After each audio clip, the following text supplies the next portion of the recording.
I'd like to address an amendment that was raised exactly a week ago by my colleague from Arizona.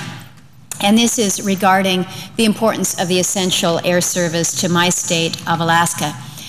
I think the members of this body have heard very often, not only from myself, but Senator Begich, and prior to the two of us, the years of Alaskan senators who have stood on this floor and who have said, Alaska is different. And when we are talking about the essential air service and what it allows and what it provides, I repeat, Alaska is different. It is unique from anywhere in the lower 48, and the necessity to maintain the essential air service is yet one more example. Now, it was last week that the senator from Arizona referred to a figure from the FAA that stated, and this is the statement, 99.95% of all Americans live within 120 miles of a public airport that has more than 10,000 takeoffs and landing annually. That's the end of that statement. That statement, Mr. President, clearly does not refer to Alaska. When the Essential Air Service was created back in 1975 after the airline industry was deregulated, Congress correctly determined that air carriers that supported our rural locations would need a financial subsidy to ensure that their passengers could receive not only a price, but a quantity of flights and a quality of service that would be necessary to provide for effective transportation and movement of goods.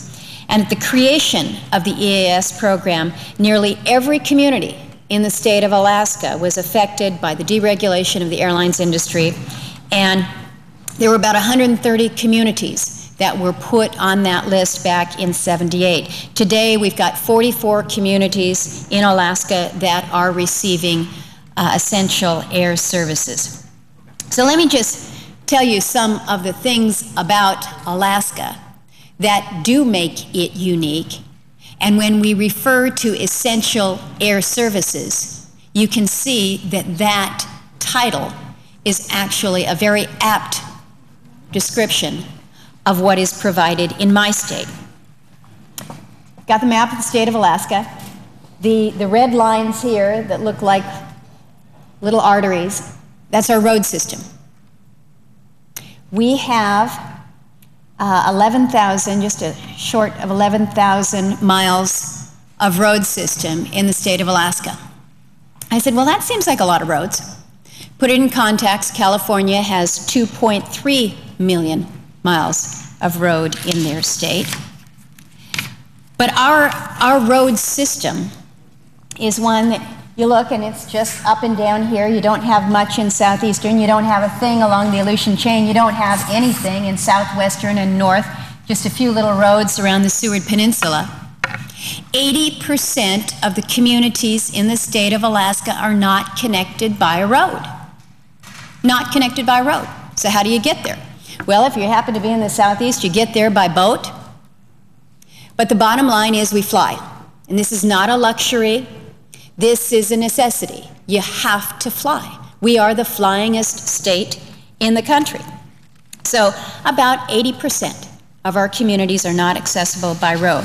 So while the rest of the country, you want to get in a road, or you want to get in your car, you've got an emergency, you need to get to the hospital. You hop in, you drive. You want to go for spring break. You get in your car, you drive 4 or 5 hours, and you're down at the beach. If you want to get to somewhere, anywhere, you pretty much have an opportunity to do so. We don't have that opportunity in Alaska.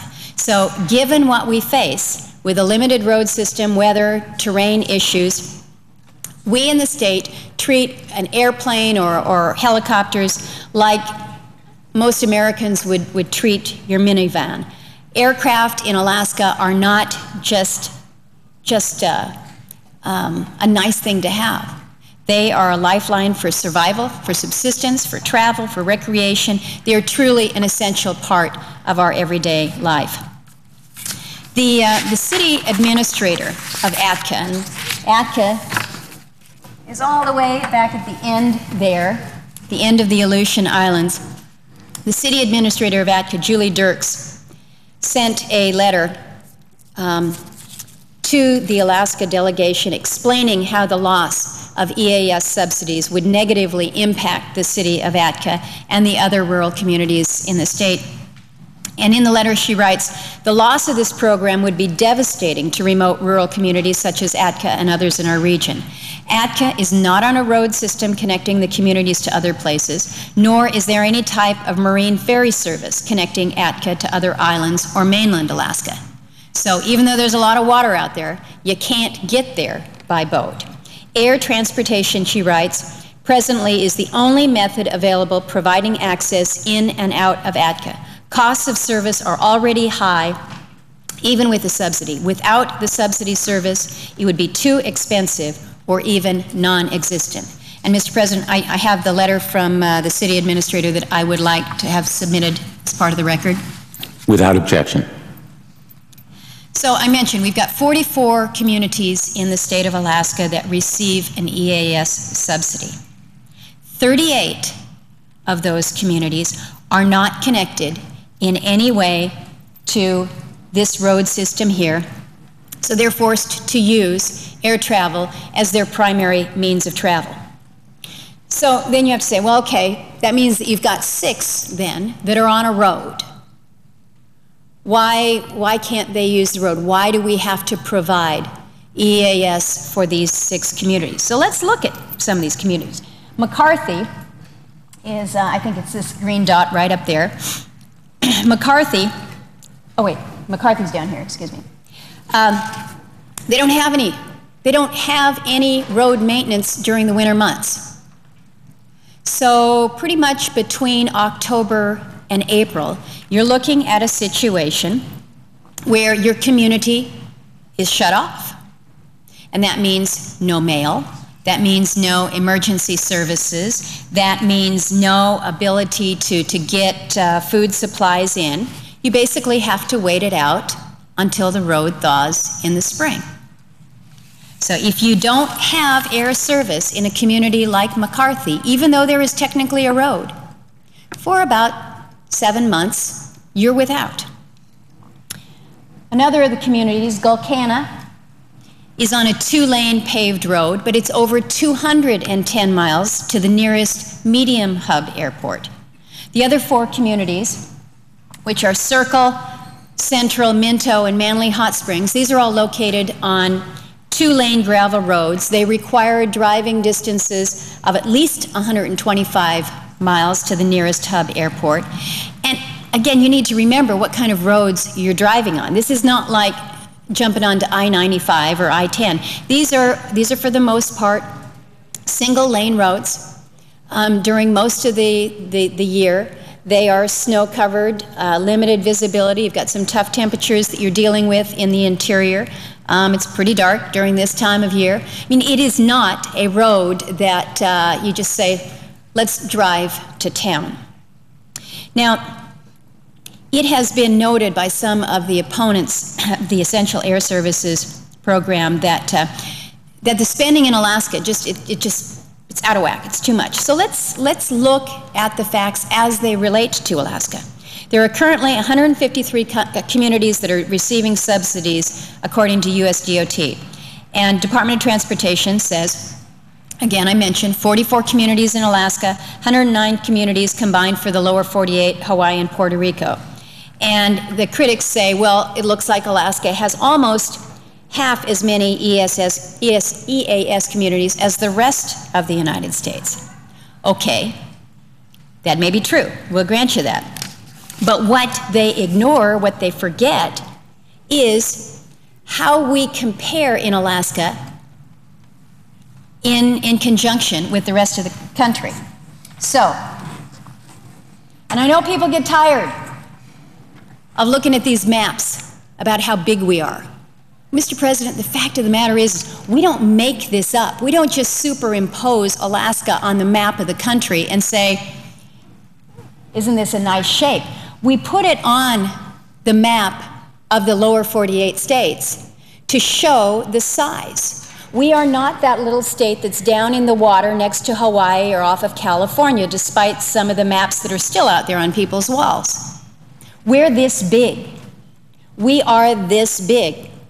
We've got over 47,000 miles of shoreline as you go all the way out to the Aleutians and come all the way up, 47,000 miles, more than all of the other 49 states combined. We cover an area of over 586,000 miles. So we go from California to Florida, up beyond the Great Lakes and into Canada. The comment was made that if I want to go from ADAC, which is right here, which is one of the EAS communities, to Anchorage, which is the largest city in our state, it's a $1,400 round-trip airfare with EAS subsidies, I might add. But it's almost 1,200 miles.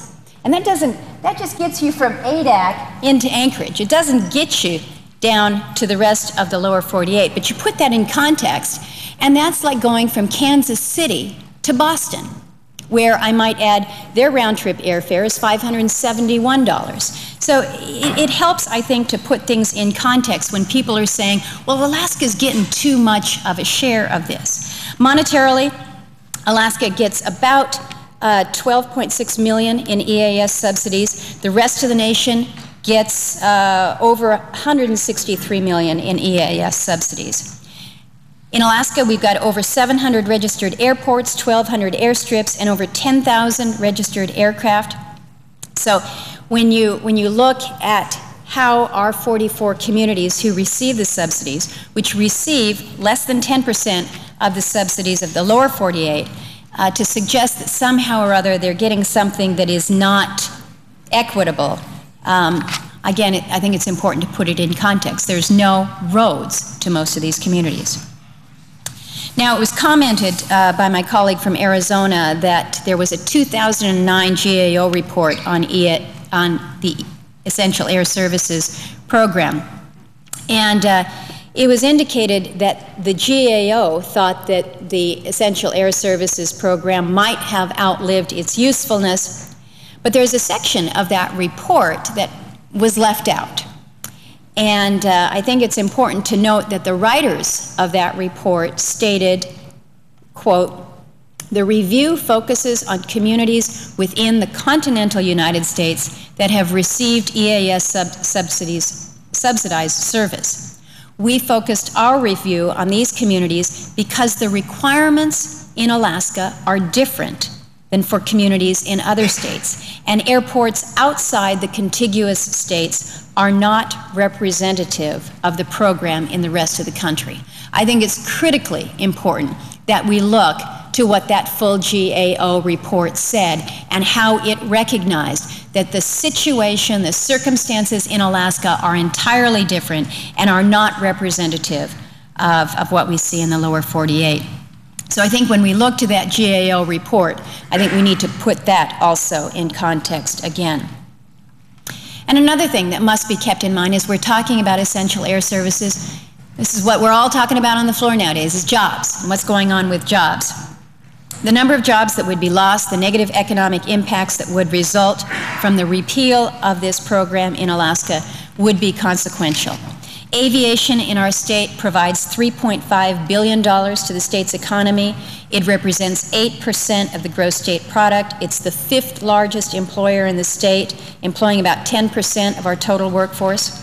And it's not just the jobs, Mr. President, that would be lost. These folks that handle and sort the mail, load the packages into the aircraft, they would likely lose their jobs. The commercial fishermen, the workers at the fish processing plants would be impacted. Emergency medical professionals, tourist industry, recreational professionals, they would all feel the negative impacts of the repeal of EAS in Alaska. All of these vital industries and services are connected to the everyday Alaskan by one common thread, and that's aviation. I think many of us look forward to the fresh salmon that comes, the wild fresh salmon that comes out of the Copper River in May. That comes from a community in Prince William Sound, Cordova. 2,200 people live there. They receive essential air services. The fact that they are able to fly into this community that does not have access to a road allows those fishermen to receive a price for their product that maintains and sustains them. The repeal of EAS means hundreds of my constituents would be forced to purchase expensive airline tickets just so that they would have access to the most basic and yet very essential things. Down here on Kodiak, and I'll go back to the other map here, Kodiak Island is the recipient of a lot of our EAS communities.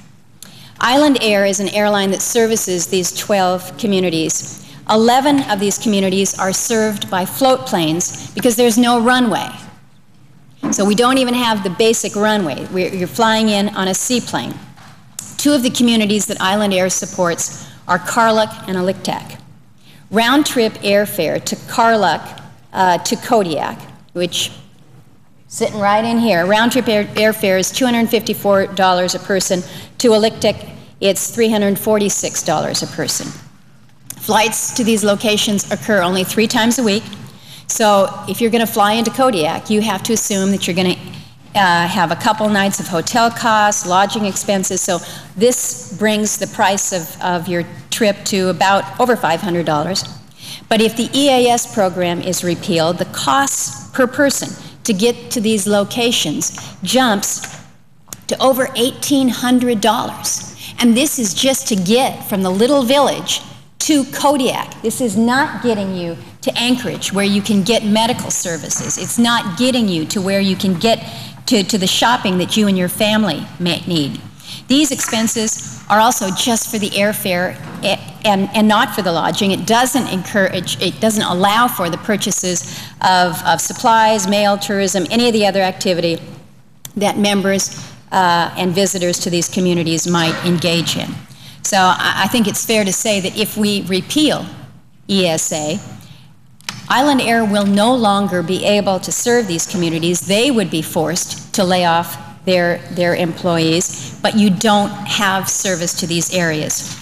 Mr. President, I can't speak for every location in the United States that receives funding from EAS and tell you how each would be impacted by the McCain Amendment, but I can say without any reservation that this amendment would create an economic and a transportation disaster for Alaska, including the loss of jobs, livelihoods, and would potentially impact health and medical situations. The complete elimination of the EAS program could destabilize many of our rural communities, could negatively impact the integrity of Alaska's interconnected aviation system, and severely reduce air services to essential parts of the state.